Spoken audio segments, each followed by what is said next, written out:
Hello बच्चों, let's read the question. The question says which one of the following is a private sector industry? Question में हमसे पूछा गया है private sector industry की example कौन सी है. ऑप्शंस हमारे पास हैं भेल, TISCO, oil and SAIL. So let's read about the answer. हम पहले की कॉन्सेप्ट की बात कर लेते हैं. हमसे प्राइवेट सेक्टर इंडस्ट्रीज पूछी गई हैं तो इसका मतलब क्या होता है ये देख लेते हैं.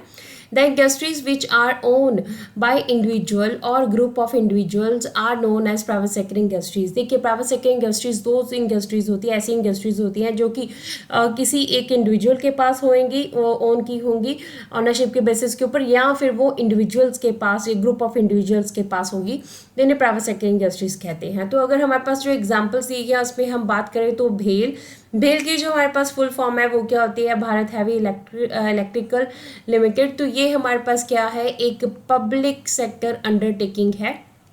तो this is not the answer of this question because यहाँ प्राइवेट सेक्टर पूछा गया है, तो this will not be the answer of this question. Second हमारे पास किस्को की बात की गई है. तो किस्को जो है हमारे पास Tata iron and steel corporation है. तो किस्को जो है it is a private sector enterprise, हमारे पास एक प्राइवेट सेक्टर की एग्जाम्पल है. थर्ड अगर हम बात करते हैं तो OIL यानी कि ऑयल इंडिया लिमिटेड. तो ऑयल इंडिया लिमिटेड जो है this is the example of public sector undertaking. तो ये हमारे पास जो है पब्लिक सेक्टर अंडरटेकिंग है.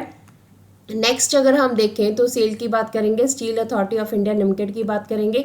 तो ये हमारे पास जो है ये भी एक पब्लिक सेक्टर की एग्जांपल है. स्टील अथॉरिटी ऑफ इंडिया ये पब्लिक सेक्टर के अंडर हमारे पास आती है. सो इन दिस वे हमारे पास प्राइवेट सेक्टर इंडस्ट्री की एग्जांपल आ रही है टिस्को. तो ऑप्शन बी जो है हमारे पास this is the right answer of this question. Hope so you understood the question as well as the answer. Thank you.